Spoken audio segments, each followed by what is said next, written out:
नमस्कार, मैं हूं प्रवीण गौतम।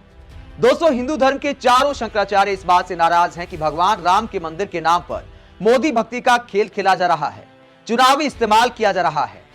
मीडिया राम मंदिर के नाम पर मोदी भक्ति में जुटा है तो राम मंदिर ट्रस्ट के चेयरमैन चंपत राय कहते हैं कि पीएम मोदी तो भगवान विष्णु के अवतार हैं, इसीलिए उन्हीं के हाथों भगवान राम की प्राण प्रतिष्ठा कराई जा रही है। यानी जो राम सब में प्राण देते हैं। कहा जाता है कि भगवान राम सबको लाए हैं। दावा किया जा रहा है कि पीएम मोदी राम को लेकर आ रहे हैं और इसी बात को लेकर शंकराचार्य नाराज हैं। और न्यूज 24 के एंकर को शंकराचार्य अवि मुक्तेश्वरानंद ने जबरदस्त हड़का दिया। दरअसल एंकर सवाल करते हैं कि आप राम मंदिर का श्रेय किसको देंगे। शंकराचार्य लंबी लिस्ट गिनाने लगते हैं कि राम मंदिर के निर्माण की यात्रा में किन किन का योगदान है। पीएम मोदी का नाम शुरुआत में नहीं आता तो एंकर टोक देता है, जिस पर शंकराचार्य किस तरह क्लास लगाते हैं जरा देखिए। स्थापित करके पूजा अर्चना करने का अवसर देते हैं, उनको श्रेय नहीं जाएगा, नरेंद्र मोदी को देंगे। उसी तरह से अब हम तो सीक्वेंस में आ रहे हैं, लेकिन आपको तो धैर्य नहीं है। आपको तो नरेंद्र मोदी का केवल सुनना है, बाकी तो कुछ दिखाई ही नहीं देता। प्रश्न कर रहा हूं, जो मौजूदा आज की मीडिया का यही नियम है कि उनको नरेंद्र मोदी की सिवाय कोई बात करो, उनको सुनना ही नहीं है। तो यहां पर शंकराचार्य कहते हैं कि एंकर को कि आप में धीरज नहीं है। मैं नाम लेने वाला था लेकिन आपने पहले ही टोक दिया। नरेंद्र मोदी को भी श्रेय जाता है जो मंदिर का निर्माण करा रहे हैं, प्राण प्रतिष्ठा का कार्यक्रम करा रहे हैं, लेकिन आप में धीरज नहीं है। आप सिर्फ मोदी की तारीफ सुनने आए हैं। तो क्लास लगा देते हैं शंकराचार्य। वैसे तो दोस्तों, धर्म के नाम पर राजनीति गलत है, लेकिन अगर मंदिर के श्रेय की बात करें, अगर राजनीतिक लोगों के योगदान की बात करें तो भी एक लंबी चौड़ी लिस्ट है। अगर बीजेपी की बात करें तो सबसे पहला नाम आता है लाल कृष्ण आडवाणी का, मुरली मनोहर जोशी का। कायदे से जब लाल कृष्ण आडवाणी जिंदा हैं तो उनके हाथों ही भगवान राम की प्राण प्रतिष्ठा करानी चाहिए। कहा जाता है कि जो पूजा होती है वो सबसे पहले घर के बड़े के द्वारा की जाती है। अगर घर का बड़ा कोई जिंदा है तो पूजा का अधिकार उसी का होता है। लाल कृष्ण आडवाणी जिन्होंने राम मंदिर को लेकर आंदोलन किया, राम मंदिर के निर्माण को लेकर यात्रा निकाली और पीएम मोदी उस यात्रा में नारे लगाते थे। मीडिया भी दिखाता है कि देखिए राम मंदिर के निर्माण में पीएम मोदी का कितना योगदान है, तो नारे लगाते हुए मोदी का वीडियो दिखाया जाता है।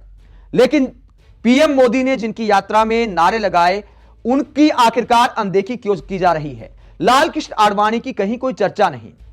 हिसाब तो यही बनता है कि अगर धर्म के नाम पर आपको राजनीति भी करनी है, अगर राजनेताओं के द्वारा ही प्राण प्रतिष्ठा करानी है, कायदे से तो साधु संतों के द्वारा होना चाहिए, लेकिन अगर किसी नेता के हाथों करानी है तो वो हक बनता है लाल कृष्ण आडवाणी का, जिन्होंने पूरे भारत में राम मंदिर को लेकर रथ यात्रा निकाली। मोदी भी उसमें नारे लगाते थे। आज लाल कृष्ण आडवाणी को चंपत राय कहते हैं कि आपको निमंत्रण तो है लेकिन आप आना मत, आपकी सेहत अच्छी नहीं है। क्योंकि राम मंदिर का बनना एक इतिहास का रचा जाना है। जब भी राम मंदिर की प्राण प्रतिष्ठा का वीडियो सामने आएगा, उद्घाटन का वीडियो सामने आएगा, तो नरेंद्र मोदी का चेहरा दिखाई देगा। अगर लाल कृष्ण आडवाणी राम मंदिर में प्राण प्रतिष्ठा करते तो फिर लाल कृष्ण आडवाणी का चेहरा दिखाई देता। तो पीएम मोदी का चेहरा आगे रखने के लिए राम मंदिर के असल नायक लाल कृष्ण आडवाणी की अनदेखी की जा रही है। दोस्तों, लाल कृष्ण आडवाणी के अलावा कई राजनीतिक चेहरों का राम मंदिर की यात्रा में योगदान है और इसे लेकर राम मंदिर के लिए आंदोलन करने वाले चेहरों में से एक सुब्रमण्यम स्वामी क्या कहते हैं। सुब्रमण्यम स्वामी का यह बयान सुना जाए, जो पूर्व प्रधानमंत्री राजीव गांधी को लेकर क्या बयान देते हैं, जरा सुनिए। मैं तो जानता हूं राजीव गांधी को, यदि वो दोबारा चुनकर आते हैं तो निश्चित इस देश में राम मंदिर बना देते। आधा रास्ता तो उन्होंने बना दी थी, ताला खुलवा दी थी, शिलान्यास की थी और उसका पहला भाषण फैजाबाद से यही था कि इस देश में राम राज्य होना चाहिए। लेकिन हमारे देश में ये सारी चीजों को अज्ञान में रखने की जो प्रयास हो रही है।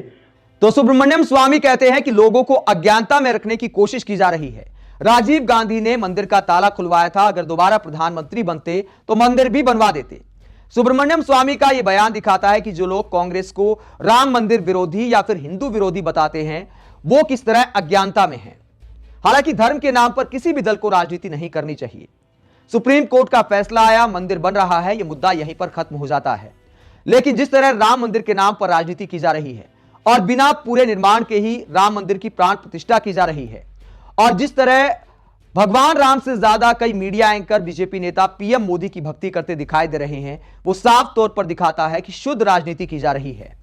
आप इस पूरे मुद्दे पर क्या सोचते हैं, कमेंट बॉक्स में अपनी राय जरूर दें। अगर आप हमारी पत्रकारिता को पसंद करते हैं तो थैंक्स के ऑप्शन का इस्तेमाल करें, वीडियो को लाइक करें, चैनल को सब्सक्राइब करें। नमस्कार।